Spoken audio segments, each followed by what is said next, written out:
Alors, mon nom est Émilie Morin. Je suis professeure en éducation à l'environnement. En fait, mon titre exact, c'est professeur en psychopédagogie de la formation pratique au préscolaire et au primaire. Je suis professeure à l'Université du Québec à Rimouski. Mon expertise, c'est en éducation à l'environnement. Je m'intéresse entre autres à l'éducation en contexte de changement climatique. Donc, aujourd'hui, je vais vous parler du sentiment de pouvoir agir. Puis en fait, la première chose qui m'intéresse, c'est de savoir qu'est-ce que c'est que le sentiment de pouvoir agir.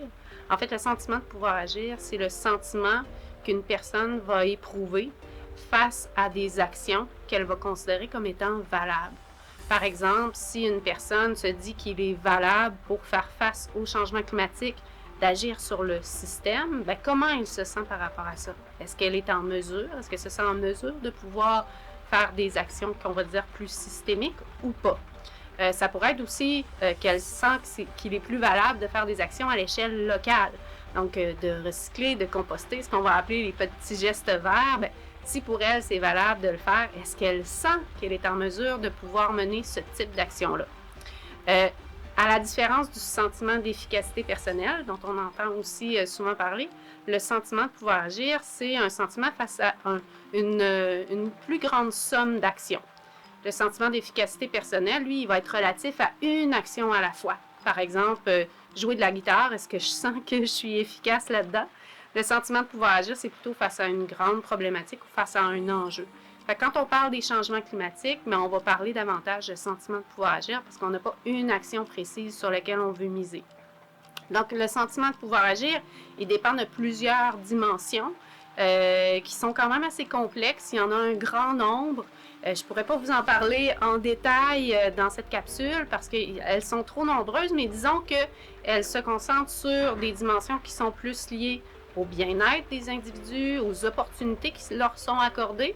Mais il y a d'autres dimensions aussi qui sont liées plus à ce qu'on va appeler l'agentivité. L'agentivité, c'est la capacité d'agir des individus.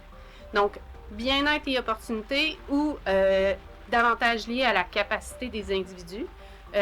Par rapport au bien-être, c'est sûr que les jeunes, par exemple, si on veut documenter leur sentiment de pouvoir agir, il va falloir voir est-ce qu'ils se sentent bien, est-ce qu'ils se sentent en santé, une bonne santé psychologique, par exemple. Sinon, dans les opportunités, on peut parler des structures, des différentes structures sociales, que ce soit le politique, le juridique, le familial. Tout ça va avoir un impact sur le sentiment de pouvoir agir. Sinon, quand on va de l'autre côté vers les capacités, est-ce qu'ils se sentent responsables?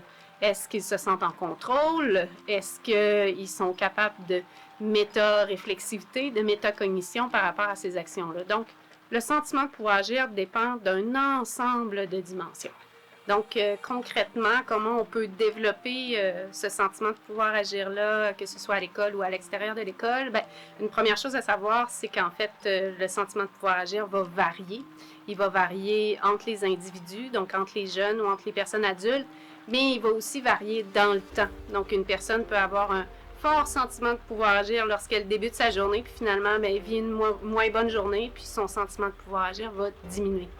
Mais qu'est-ce qu'on peut faire finalement pour faire en sorte qu'on continue de développer ce sentiment de pouvoir agir-là? Il y a plusieurs choses. La première chose à considérer, c'est les aspects affectifs. Donc, comment nos jeunes se sentent concrètement. C'est quelque chose qu'on se rend compte qu'on questionne peu, qu'on va peu aborder dans le cadre de la classe, parfois parce qu'on se sent mal à l'aise, on ne sait pas comment le faire, ou parfois parce qu'on a peur de causer de l'éco-anxiété. Donc, de faire des petits pas à la fois pour pouvoir interroger comment nos jeunes se sentent. À la base, il faut aussi se questionner sur soi-même, comment on se sent soi-même face à la crise climatique, comment on se sent soi-même face à la perte de biodiversité, accepter ces émotions-là pour par la suite pouvoir aussi en discuter avec nos jeunes. Donc ça, c'est un point de départ. L'affectif est important parce que généralement, on va penser que quand on parle de changement climatique, quand on parle de perte de biodiversité, à se baser sur les connaissances, parce que quand on enseigne beaucoup de connaissances, mais ce qu'on se rend compte, c'est que c'est pas plus on a des connaissances, plus on en accumule, plus on va s'engager, plus on va sentir qu'on peut agir. Donc, il faut sortir un peu de cette idée que plus on en sait, plus on s'engage. Donc, l'aspect affectif, c'est un des premiers moyens pour développer le sentiment de pouvoir agir. Un autre, ce serait les approches qu'on va dire maintenant globales. En fait, les approches globales, c'est simple, c'est que on ne va pas seulement se baser sur ce qui se fait pédagogiquement, ce qui se fait dans la classe. Le milieu de vie qu'est l'école est aussi important. Donc, quelles sont les décisions qui sont prises à l'échelle de l'école? Comment sont fait la gestion des déchets? Comment on gère le déplacement, le transport? Aussi, comment sont construits nos programmes scolaires? Donc là, on sort même de l'école. En fait, les approches globales, ce qu'elles veulent dire, c'est qu'on doit voir l'éducation en contexte de changement climatique comme étant vraiment quelque chose de systémique et que ça ne repose pas que sur les épaules des personnes enseignantes qui souvent sont surchargées et qui ont déjà beaucoup de choses. Donc, quand on veut éduquer en contexte de changement climatique, c'est pas juste dans la classe que ça se passe, c'est tout le milieu scolaire qui est concerné. Ensuite de ça, dans les autres choses qu'on va dire qui sont importantes pour développer le pouvoir agir, ça va être par exemple les modèles d'engagement. Donc les jeunes que j'ai interrogés, entre autres, me disaient, mais on entend souvent parler des problèmes, mais très peu des solutions. Donc d'entendre parler des gens ou des exemples de personnes, que ce soit dans la communauté qui est autour de l'école ou que ce soit à plus grande échelle, si on va un petit peu plus loin, c'est toujours pertinent et intéressant de sentir qu'on n'est pas seul à vouloir agir face à la crise climatique, face à la perte de la biodiversité. Donc de voir qu'il y a des gens de la société civile ou d'autres qui s'engagent, c'est sûr que c'est aussi très, très profitable. On va vouloir miser aussi davantage sur une pédagogie de l'espoir. Donc, on sort un peu des problèmes. Ce n'est pas de nier les problèmes, ce n'est pas de nier la gravité de la situation, mais c'est plutôt de miser sur qu'est-ce qu'on peut faire, comment on peut avoir encore de l'espoir face à ce qui se passe autour de nous. Alors concrètement, comment on peut mettre ça en place dans notre classe, si toutefois ça nous intéresse de développer le pouvoir agir des jeunes? En fait, la première chose à faire, c'est de fréquenter la nature avec les jeunes. Donc, on sent que les jeunes qui sont proches de la nature, qui développent aussi ce sentiment de connectivité-là, vont davantage adopter des comportements qu'on pourrait dire pro-environnementaux, mais vont aussi se sentir mieux sur le plan affectif. Donc, de sortir des 4 murs de la classe, comme vous le faites avec le G3E, c'est quelque chose qui est très, très profitable. Puis je vous invite aussi à continuer à le faire, même en dehors des activités du G3E. Donc, on ne se trompe pas. Quand on sort des murs de la classe, c'est sûr que c'est profitable pour les jeunes.